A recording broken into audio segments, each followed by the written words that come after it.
한 가지만이라도 족하니라라는 제목으로 말씀을 함께 나누겠습니다. 오늘 본문은 우리가 다 알고 있는 마르다와 마리아에 대한 이야기입니다. 우리가 순서대로라면 앞부분에 있는 선한 사마리아 비유에 대한 말씀을 함께 나누어야 될 때인데, 아마 3월달인가 주일 설교 때 아마 다루었던 부분이어서 오늘은 그 뒷부분에 있는 마르다와 마리아 이야기를 다뤄보고자 합니다. 누가복음의 저자인 누가는 사마리아인의 비유와 그리고 마르다와 마리아의 이 내용을 나란히 연결해서 배열해 놓고 있는 모습을 보게 됩니다. 의도적인 배열이라고 우리가 볼 수 있게 되는데, 선한 사마리아인의 비유는 이웃사랑에 대한 주제를 가르쳐주고 있다면, 이 마르다와 마리아에 대한 이야기는 하나님 사랑이 어떠한 것인지를 우리에게 보여주고 있는, 교훈해주고 있는 본문의 말씀입니다. 이렇게 두 내용을 서로 나란히 배열한 이유는 한 율법교사가 예수님께 찾아와서 어떻게 무엇을 하여야만 영생을 얻겠습니까? 라는 질문에 답했던 그 내용 때문에 이 두 사건이 나란히 배열이 되어 있는 것입니다. 율법교사의 질문에 예수님께서 대답하시기를 내 마음을 다하며 목숨을 다하며 힘을 다하며 뜻을 다하여 주 너의 하나님을 사랑하고 또한 이웃을 내 몸과 같이 사랑하라. 어떻게 하면, 무엇을 하면 영생을 얻겠습니까? 라는 그 질문에 대한 답이 하나님을 사랑하는 것이고 이웃을 사랑하는 거였습니다. 이 답에 대한 구체적인 예를 들어주기 위해서 이웃사랑에 대한 이야기를 선한 사마리아인의 비유를 통해서 말씀해 주신 것이고, 하나님 사랑은 마르다와 마리아에 대한 사건을 통해서 교훈해 주고 있는 것입니다.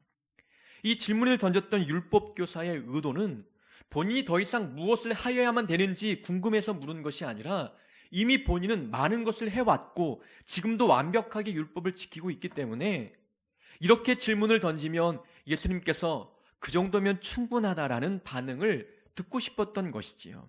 이미 본인은 영생을 얻었다고 자부했던 율법교사, 자기의 어떤 삶들을 자랑하기 위해서 주님 앞에 질문을 던졌던 것이지요. 근데 주님의 대답은 지식으로만 알고 있는 말씀이 아니라 율법의 행위적인 그런 율법만 잘 지킨다고 구원을 얻는 것이 아니라 머리로 알고 있는 그 말씀을 실천 가능한 하나님의 말씀으로 표현하라는 것입니다. 삶에서 행동으로 지식에 쌓였던 하나님의 말씀을 보여주라는 차원에서 구체적인 실예를 들어서 이웃사랑이 무엇이고 하나님 사랑이 무엇인지를 우리에게 말씀해주고 있는 것이지요. 예수님께서 제자들과 함께 한 마을에 들어가셨습니다. 그 마을은 마르다, 또 마리아, 또 3남매죠. 나사로까지 그 마을에 살고 있는 모습이었습니다. 예수님과 제자들이 그 마을에 들어오셨다는 이야기를 듣고 이 적극적인 성격의 소유자였던 마르다가 예수님과 그 제자들을 자기의 집으로 초대했습니다. 손님을 초대했으니까 마르다는 대접의 은사, 봉사의 은사가 있기 때문에 예수님과 제자들에게 좀 화려한 대접, 융숭한 대접을 하기 위해서 분주하게 움직입니다. 많은 음식을 차릴 준비를 하고 있는 것이지요. 하지만 동생 마리아는 언니를 돕지 아니하고 예수님의 발 아래에 앉아서 예수님의 말씀을 듣고 있는 것입니다. 마르다가 그 모습을 보니까 마음속에서 화가 나기 시작했습니다.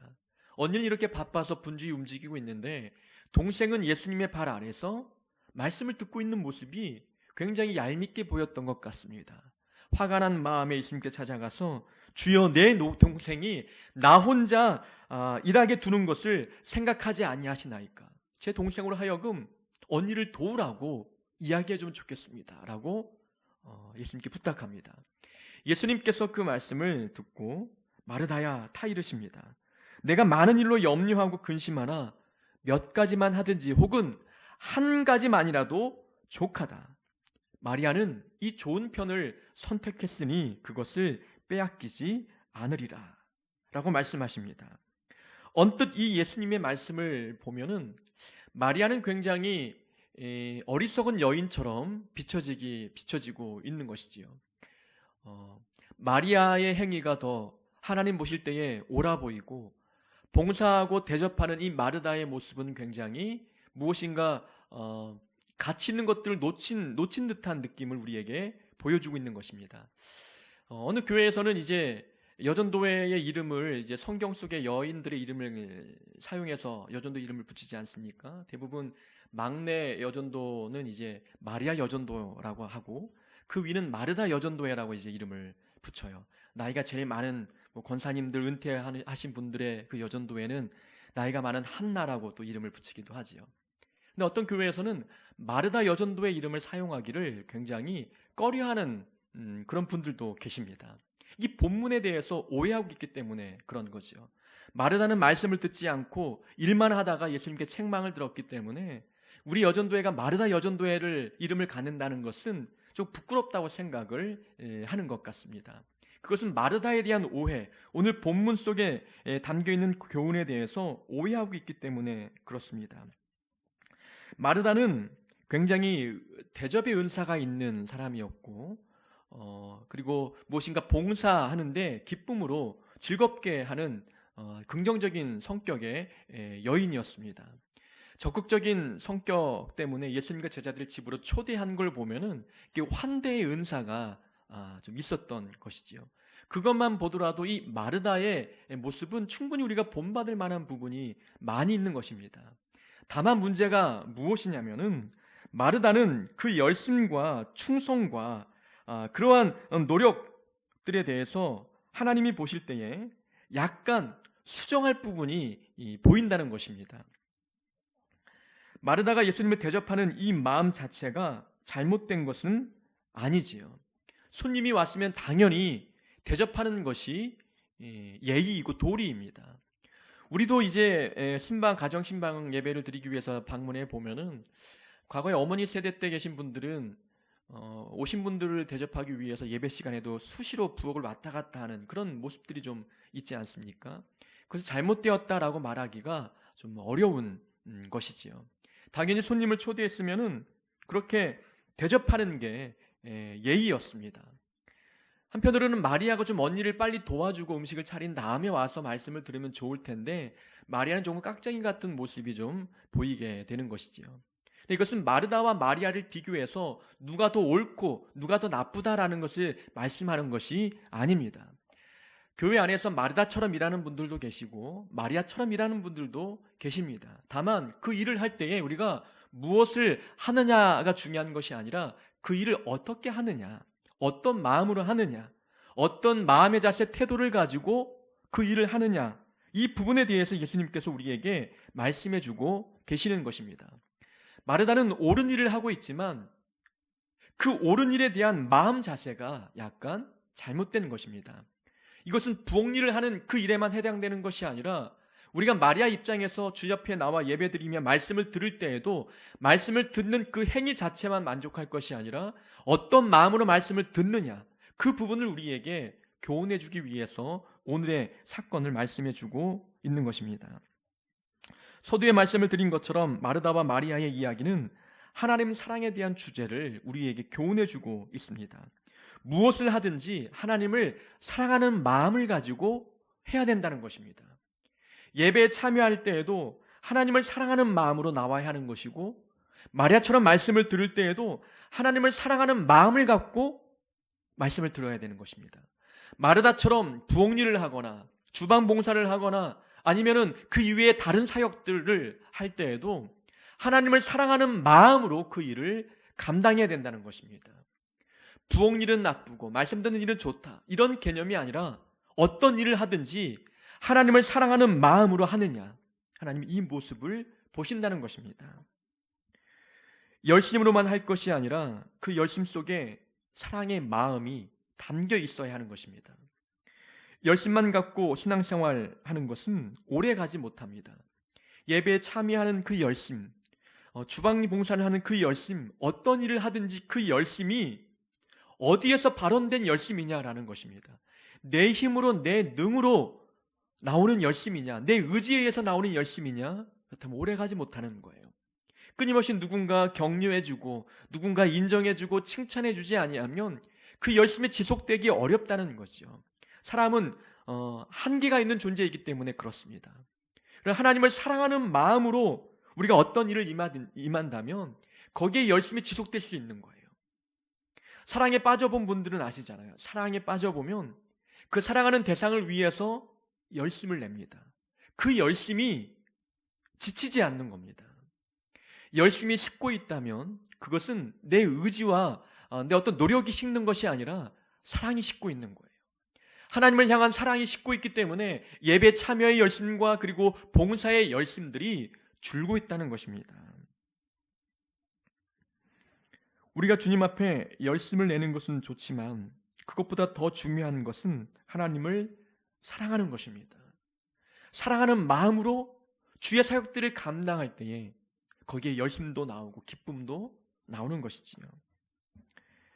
사랑하는 마음으로 하는 모든 일에는 불평이 생기지 않습니다.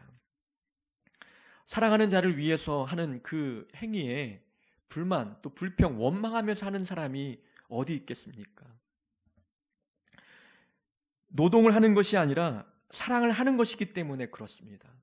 하나님을 사랑하는 마음으로 예배에 참여하는 것, 하나님을 사랑하는 마음으로 주방봉사를 하는 이 모든 일들은 노동이 아니라는 거예요. 사랑의 행위를 하고 있는 거예요. 그러니 그 일 자체가 불평이 될 수 없는 것입니다. 구약 성경에 보면은 야곱이 외삼촌 라반의 집에서 생활을 하면서 라헬과 사랑에 빠지지 않았습니까? 그 라헬을 아내로 맞아들이기 위해서 7년 동안 이 외삼촌을 위해서 봉사하게 되었습니다. 근데 성경에 보면은 야곱이 라헬을 사랑함으로 7년을 수일같이 여기더라 라고 기록되어 있어요. 사랑에 푹 빠지고 보니까 이 7년이라는 긴 세월이 단 며칠 지나간 것처럼 빠르게 지나갔다는 거예요. 시간이 짧다는 것은 7년 동안의 그 노동이 힘들지 않다는 겁니다. 거기에 불평이 나올 수가 없다는 거예요. 아니, 아내 하나 얻는데 내가 돈이 없기로서니 7년 동안 내가 무상으로 봉사를 한다고 불평하지 않았어요. 그 7년의 기간은 노동의 기간이 아니라 사랑의 기간이기 때문에 그랬던 것입니다. 사랑으로 하는 모든 하나님의 일에는 불평이 생길 수가 없는 겁니다. 우리가 신앙생활을 하면서 원망과 불평이 마음에서 꿈틀거리고 있다면 하나님과의 사랑에 문제가 생기고 있는 것입니다. 사랑하는 마음으로 하는 모든 일에는 또한 대가를 요구하지 않습니다. 열심만 갖고 막 일을 하다 보면은 그 열심 속에는 대가를 바라는 마음들이 있잖아요. 그러나 그게 사랑 때문에 하는 것이라면 대가 바라지 않습니다. 보상, 어떤 보상도 어떤 인정도 기대하지 않습니다. 그가 하는 모든 희생과 모든 봉사에는 사랑 때문에 하는 것이기 때문에 기꺼이 어떤 보상도 있지 않아도 기쁨으로 그 일을 감당하는 것입니다. 사랑하는 마음으로 하는 모든 일에는 또한 자발적으로 합니다. 사랑하는데 억지로 끌려가면서 하는 사람이 어디 있겠습니까? 시키지 않아도 하는 거예요. 하나님을 향한 사랑의 마음이 있기 때문에 그 일 자체가 기쁜 겁니다. 그 일, 기쁜 일을 하는데 억지로 한다? 아니라는 거예요. 신앙생활을 억지로 하는 사람은 하나님과의 사랑의 교제가 이어지지 않고 있는 거예요. 무엇인가 주님의 사역들을 감당하는 그 일에 끌려가듯 하고 있다면 사랑의 문제가 있는 것입니다. 사랑으로 일하면 다른 사람이 하는 모든 일에 대하여 경쟁하거나 비교하지도 않습니다. 자기가 하는 것만이 최고인 것처럼 자랑하지도 않습니다. 사랑은 사랑만으로 충분한 거예요. 거기 어떤 보상도 어떤 결과도 기대하지 아니하고 사랑은 관계이기 때문에 하나님과의 사랑의 관계를 통해서 하는 모든 사역에는 불평도 없고 대가도 바라지 않고 자발적으로 하게 되는 것입니다. 부모가 자녀를 양육함에 있어서 자녀를 위해서 하는 모든 일들을 억지로 하면서 대가를 요구하고 불평, 불만을 갖고 한다. 그런 부모가 어디 있겠습니까? 무조건적인 사랑이 있기 때문에 그 사랑으로 자녀를 위해서 하는 모든 행위는 기쁜 거예요. 자발적으로 하는 겁니다. 대가를 바라지 않는 것입니다. 예수님께서 우리를 사랑하셔서 십자가 위에 오르셨습니다.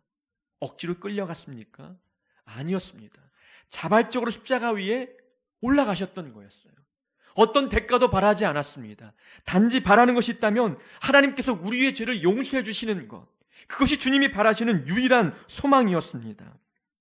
죄 없는 당신을 십자가에 못 박는 하나님을 향해서 불평한 것 보셨습니까?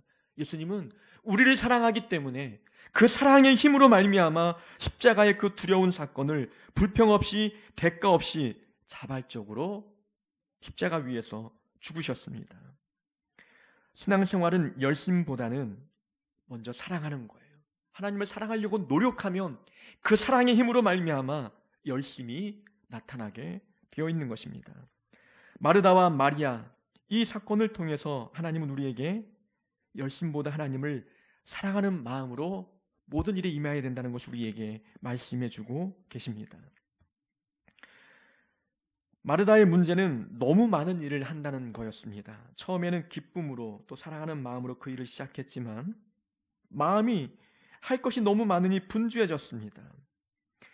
누가 시켜서 예수님과 그 제자를 초대한 것도 아니었잖아요. 본인이 자발적으로 했습니다. 사랑하기 때문에 자발적으로 그렇게 주님을 초대했습니다. 그러나 하는 일이 너무 많다 보니 그 기쁨과 사랑의 마음이 점차 변화되기 시작합니다. 예수님께서 그 모습을 보시고 몇 가지만 하든지 혹은 한 가지만 해도 충분하다라고 말씀합니다. 많이 하는 것을 하나님이 원하는 것이 아니라는 거예요. 단 한 가지를 해도 그것을 기쁨으로 하라는 것입니다. 하나만 해도 기쁨으로 하라는 거예요.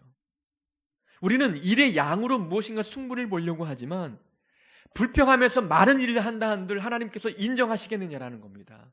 하나님은 기쁨으로 하는 그 일들을 인정하시는 거예요. 작은 일을 할지라도 내가 기쁨을 가지고 그 사역에 뛰어들어 한다면 하나님은 아무리 작은 일이라 할지라도 그 사역을 인정하시는 겁니다. 예배 자리에 나올 때에도 기쁨으로 나오는 거예요. 얼마나 많이 안 빠졌느냐, 이게 중요한 게 아니라 한 번의 예배를 드려도 기쁨을 가지고 나왔느냐, 예배를 통해서 기쁨을 얻었느냐, 말씀드리면 하나님과 기쁨의 관계를 경험하고 있느냐, 무엇을 하든지 많이 할 것 중요한 게 아니라 한 가지만 해도 기쁨으로 그 일을 감당하기를 하나님 우리에게 원하십니다. 오늘날 많은 교회의 성도님들은 많은 일 때문에 지쳐가는 모습이 있습니다. 과거에 있던 교회에도 많은 성도님들이 일 때문에 지쳐서 더 이상 움직이지 않는 모습들을 많이 보았습니다. 교회가 많은 일들을 시키게 되는 것이지요. 많은 일을 그 교회에서 사역을 하는 자체의 목적이 무엇입니까? 우리가 교회 와서 예배를 드리고 프로그램에 참여하고 제자 훈련도 받고 이 모든 것이 신앙 성장을 위해서 하는 것 아니겠습니까? 교회 봉사도 마찬가지고 모든 봉사 사역들이 신앙 성장이 목적입니다. 그런데 신앙 성장이라는 것이 많은 일을 한다고 성장하느냐? 아니라는 거죠. 기쁨으로 해야 믿음이 성장하는 거예요. 억지로 하지 않고 기쁨을 가지고 신앙생활을 해야 우리의 신앙이 성장한다는 것입니다. 운동도 건강을 위해서 하는데 지나치게 많은 운동을 해서 한다면 오히려 건강을 해치게 되는 것이지요. 적당히 능력 안에서 할 수 있는 운동을 해야 몸이 건강해지는 것처럼 주님을 위한 모든 신앙생활의 사역도 마찬가지입니다. 기쁨으로 감당할 수 있는 일들을 하여야만 우리의 신앙이 건강해지고 성장한다는 것입니다. 기쁘게 주님의 사역을 감당하려면 능력 이상의 일을 하지 말아야 되는 거예요. 내가 기쁨으로 할 수 있는 영역을 정해서 그 안에서 기쁨을 가지고 최선을 다하여서 그 일들을 감당해야 하는 것입니다. 너무 편해도 문제지만 일이 너무 많아도 문제인 것입니다. 저의 기준은 약간 버거울 정도의 사역을 하는 것이 신앙 성장에 도움이 됩니다. 경험을 통해서 그런 것이지요. 기쁨으로 한다고 해서 너무 편하게 하는 것을 이야기하는 것이 아닙니다. 편한 자체가 기쁨이 아닌 거죠. 약간 버겁게 일을 해도 그 일을 하나님의 은혜로 기쁨으로 감당하면 내 역량도 넓혀지고 사역에 대한 지경도 넓혀지게 되는 거예요. 은사도 더 개발이 되어지게 되고 성장하게 된다는 것이지요. 많은 일을 하는 것보다 그래서 약간 버겁지만 기쁨으로 사역을 감당하는 것이 무엇보다 중요한 것입니다. 마르다는 옳은 일을 하고 있지만 너무 많은 일을 하고 있는 거예요.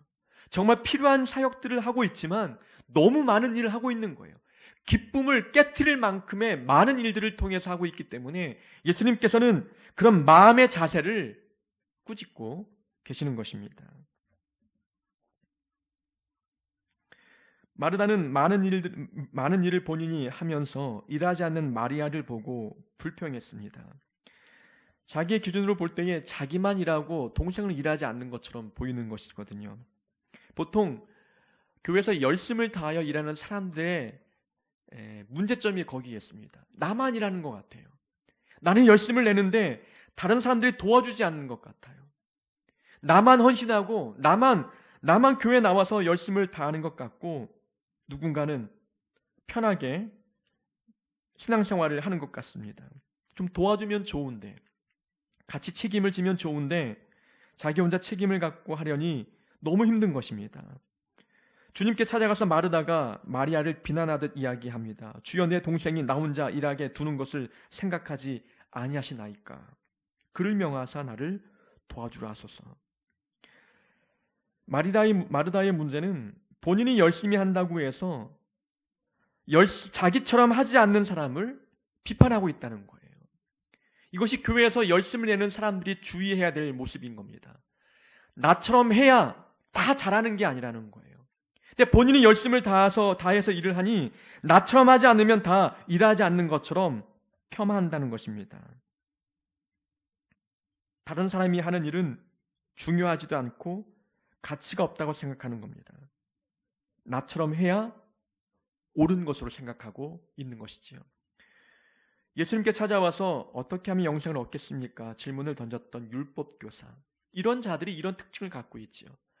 본인은 율법을 잘 지키니 본인처럼 하지 않는 모든 사람들은 다 죄인처럼 취급을 하는 겁니다. 나처럼 해야 옳다는 겁니다. 그러나 사람은 능력이 다 다릅니다. 은사도 다 다릅니다. 개인의 능력과 은사가 다르기 때문에 하는 사역도 다르고 일을 맡은 분량도 다를 수밖에 없는 것입니다. 믿음의 분량도 차이가 나기 때문에 나와 다 똑같은 사람이 어디 있겠습니까? 나와 같은 은사, 나와 같은 능력, 나와 같은 믿음의 분량, 똑같은 사람이 없다는 거예요.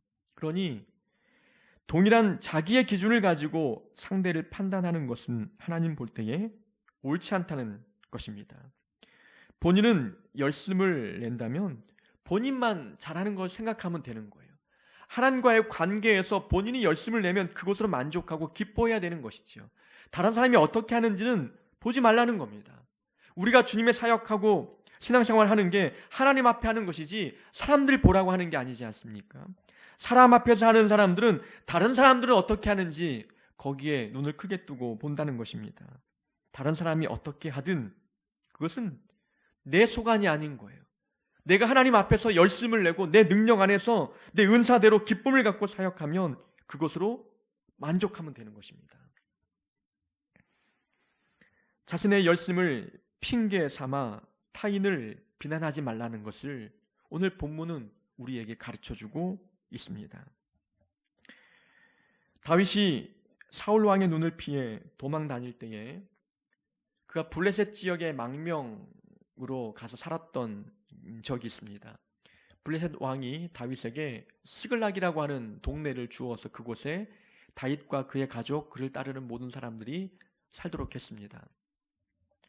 시글락에 거주하며 살다가 다윗이 군대를 거느리고 블레셋 왕을 도와주러 갔다가 블레셋 왕이 다윗을 이제 신뢰하지 못하고 다시 전쟁에 참여시키지 않고 돌려보냈어요.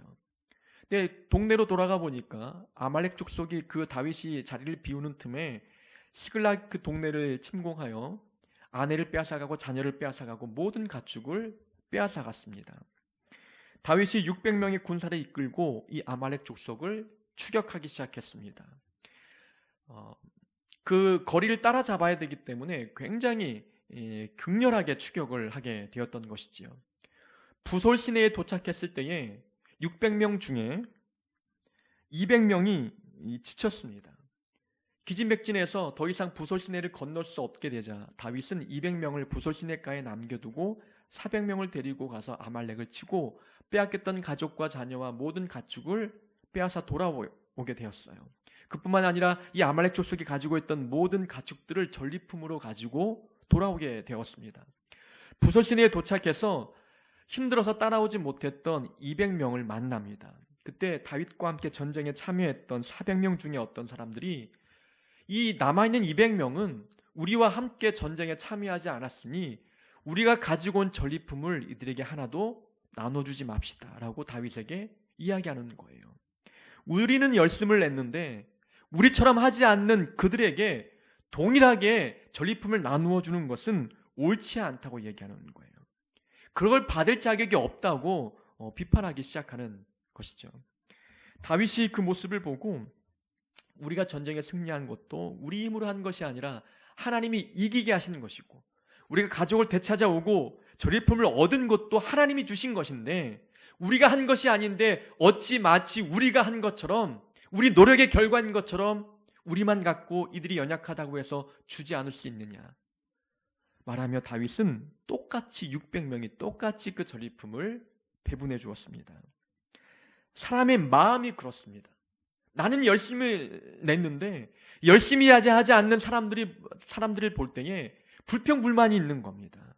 나만큼 하지 않았는데 똑같은 은혜를 입으면 그것이 하나님 앞에 불평이 되고 분노로 표출되게 된다는 것이지요. 자기가 열심을 다했다고 해서 그걸 핑계로 해서 열심을 내지 않았던 사람들을 향해서 비판한다? 하나님께서는 그것을 원하지 않는 겁니다. 우리가 남들보다 더 열심을 내고 있다면 그것이 은혜이지 않습니까? 하나님이 나에게 그러한 그것을 감당할 수 있는 능력을 주시고 은사를 주셨기 때문에 더 열심을 낼 수 있는 거예요. 하고 싶어도 하지 못하는 사람들이 있고 내가 하는 그 능력과 은사를 부러워하는 자들도 있는데 마치 자기의 힘으로 하는 것처럼 착각하여서 나처럼 열심을 내지 않는 사람들을 향해서 비난하고 비판하고 있습니다. 교만이지요. 우리는 하나님이 주시는 은사로 주의 사역 감당합니다. 하나님이 허락하신 능력으로 주의 사역 감당하는 자들이지요. 열심을 내고 있다면, 하나님 앞에서 열심을 내고 있다면 그것으로 만족하면 됩니다. 나처럼 하지 않는 사람들 쳐다볼 이유도 없는 것이고 그들이 왜 그렇게 하는지 불평을 갖고 비판할 이유도 없습니다. 마르다와 마리아의 이 비유의 사건을 통해서 하나님 우리에게 말씀해 주십니다. 열심을 내되 자기처럼 하지 않는 자들을 향해서 비난하지 말 것을 우리에게 교훈해 주고 있습니다.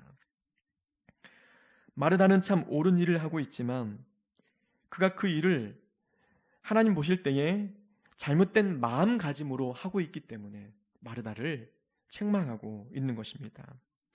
또 하나님께서 우려하고 있는 부분은 마리아처럼 열심을 다하여 그 일들을 감당하다가 혹 말씀 듣는 기회를 놓칠까 염려하는 마음으로 말씀해주고 계시는 거예요. 대부분 사역을 많이 맡다 보면은 그 사역이 본질보다 더 중요하게 여길 때가 있다는 겁니다. 하나님의 말씀을 듣는 것이 더 가치 있고 더 중요하다는 것이죠. 왜냐하면 말씀을 통해서 공급받아야 그 받은 은혜를 가지고 기쁨으로 사역을 감당한다는 것이죠.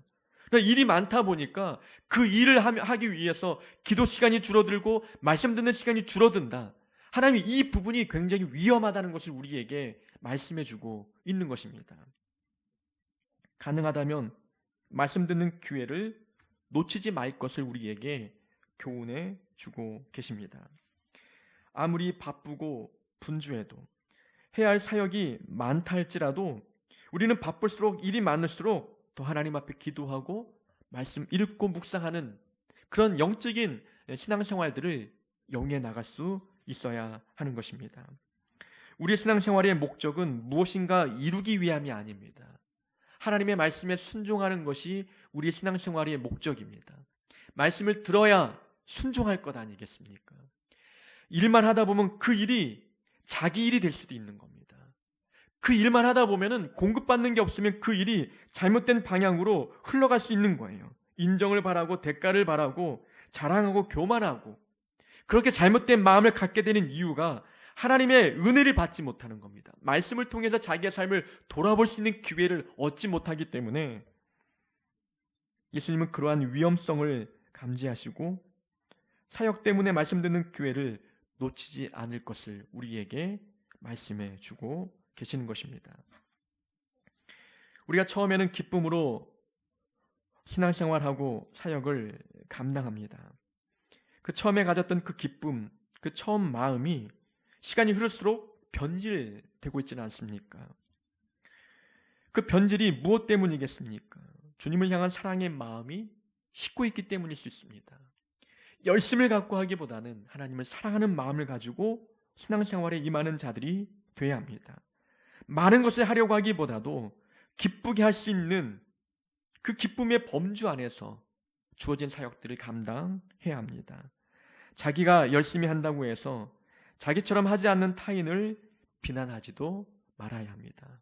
그리고 바쁜 일이 있어도 말씀 듣는 그 시간을 놓치지 않고 말씀의 공급을 받아 하나님이 먹이시는 영적인 양식을 통하여 힘을 얻어 그 힘을 갖고 주의 사역 감당할 수 있는 우리 모두가 될 수 있기를 주의 이름으로 축원합니다.